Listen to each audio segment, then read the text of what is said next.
तो बिहार की स्वास्थ्य सेवा से जुड़ी ये दो तस्वीर हमने आपको दिखाई जो किस तरीके से बदहाली की कगार पर है स्वास्थ्य व्यवस्था, उसकी पोल खोलकर रखती है। बात करते हैं बिहार में राष्ट्रपति चुनाव को लेकर चली सियासी उथल पुथल के बाद अब उपराष्ट्रपति चुनाव की बारी है, जिसको लेकर राजनीतिक दलों में नूरा कुश्ती शुरू हो गई है। सत्तारूढ़ जेडीयू और बीजेपी में एक बार फिर तनातनी का माहौल बन रहा है।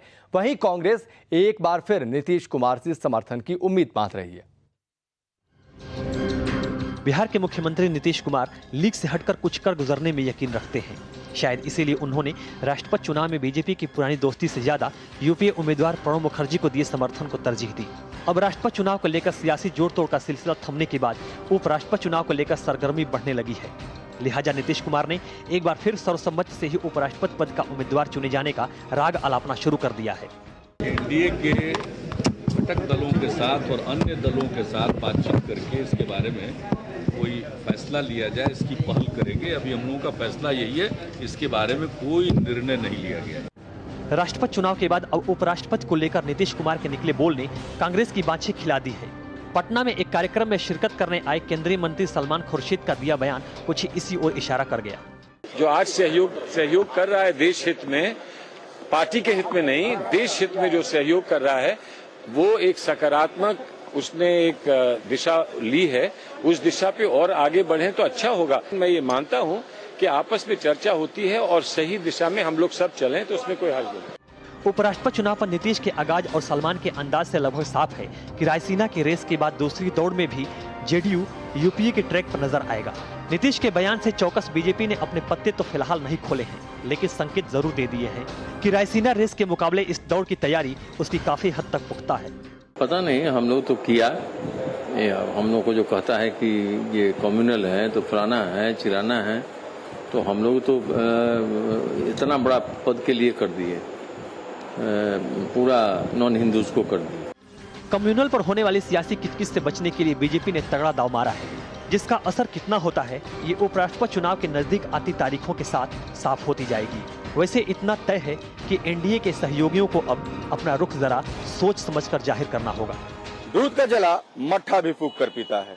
राष्ट्रपति चुनाव में जदयू के स्टैंड से भाजपा की खूब फजीहत हुई है और उपराष्ट्रपति के चुनाव में एक बार फिर से जदयू सर्वसम्मति बनाने के मूड में दिखने लगा है।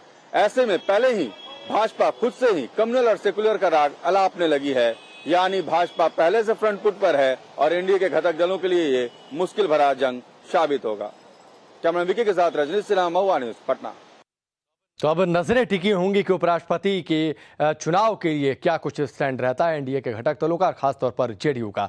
उधर प्रणब मुखर्जी के प्रचार के लिए आरजेडी सुप्रीमो लालू प्रसाद रांची में कैंप किए हुए हैं।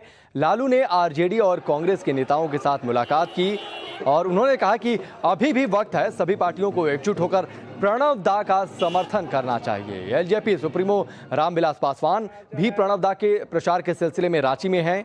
रामविलास पासवान ने कहा कि राष्ट्रपति चुनाव में यूपीए उम्मीदवार प्रणब मुखर्जी की जीत तय है। रांची में संवाददाताओं से बातचीत में पासवान ने कहा कि मुखर्जी के राष्ट्रपति बनने से पद की गरिमा बढ़ेगी और साथ ही प्रणब मुखर्जी के उम्मीदवार के तौर पर घोषणा के साथ ही उनकी जीत तय हो गई थी। ये बातें रामविलास पासवान ने कही।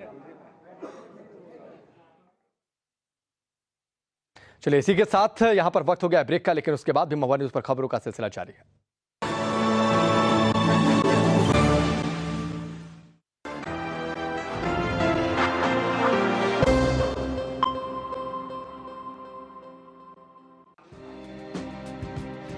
अगर आपने कभी कुदरत का करिश्मा न देखा हो तो इन्हें देखिए।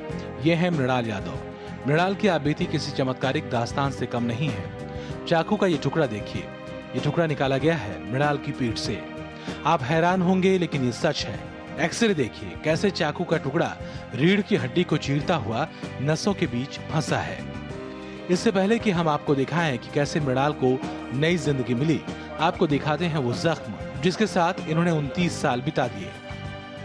30 साल पहले आज से इनके कॉलेज में झगड़ा हुआ था, इनको चाकू मारा था। चाकू मार डॉक्टर ऊपर से टाँका कर दिया, चाकू का टुकड़ा अंदर ही रह गया, इसको पता भी नहीं चला। इसी के अंदर चाकू है जो ऊपर से पूरी तरह से टाँका सूख गया था और अंदर में चाकू फंस गया। कामयाब ऑपरेशन के बाद डॉक्टर भी इसे कुदरत का करिश्मा कह रहे हैं।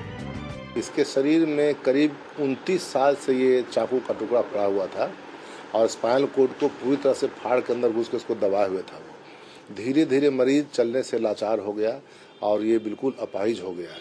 यदि ये नहीं ऑपरेशन किया जाता तो ये पूरी तरह से अपाहिज हो ही जाता। ये हम लोगों ने ऑपरेशन किया है, चाकू को सफलतापूर्वक निकाल दिया है, नस को हम लोगों ने सलामत रखा है, उसको रिपेयर कर दिया है और ऐसी आशा की जाती है कि आदमी धीरे धीरे चलने लगेगा, इसको सुधार हो जाएगा। ये सोचकर भी रोंगटे खड़े हो जाते हैं कि मृणाल लगभग 3 दशक से अपने अंदर मौत का सामान लिए घूम रहे थे।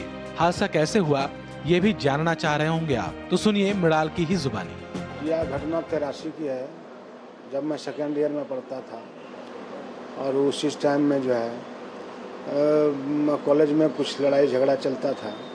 लड़ाई झगड़ा हुआ, हम सिनेमा देख के आ रहे थे, 2 आदमी हमको आगे से रोका और एक आदमी जो है हमको, बाबुल झा नाम करके आदमी था, वो चाकू मार के पीछे से भाग गया। मृणाल की कहानी कुदरत के करिश्मे के साथ साथ डॉक्टरों की 2 तस्वीर पेश करती है।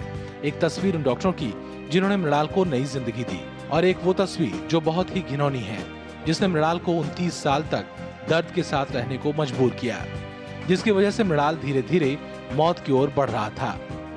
उन डॉक्टरों की तस्वीर जिनकी वजह से इस पेशे पर से लोगों का भरोसा उठ गया। 4 दोस्त हमको उठा के हॉस्पिटल ले गया। हॉस्पिटल में जो है गोड्डा सदर हॉस्पिटल, इसके बाद वहाँ से हमको रेफर कर दिया भागलपुर। भागलपुर में आए, भागलपुर में इलाज चला। इसके बाद फिर हम 15-20 दिन के बाद घर चले गए। घर जाने के बाद जो है फिर ठीक हो गए, चलने लगे। कुछ प्रॉब्लम इस पैर में होने लगा।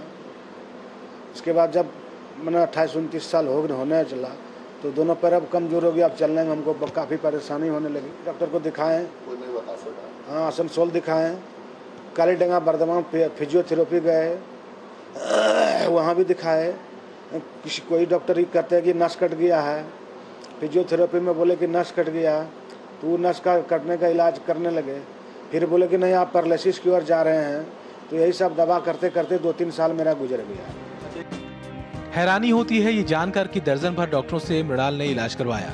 सभी अलग अलग मर्ज की दवा तलाशते रहे, लेकिन एक्सरे में आसानी से पकड़े जाने वाली असली परेशानी उन्हें नहीं दिखी।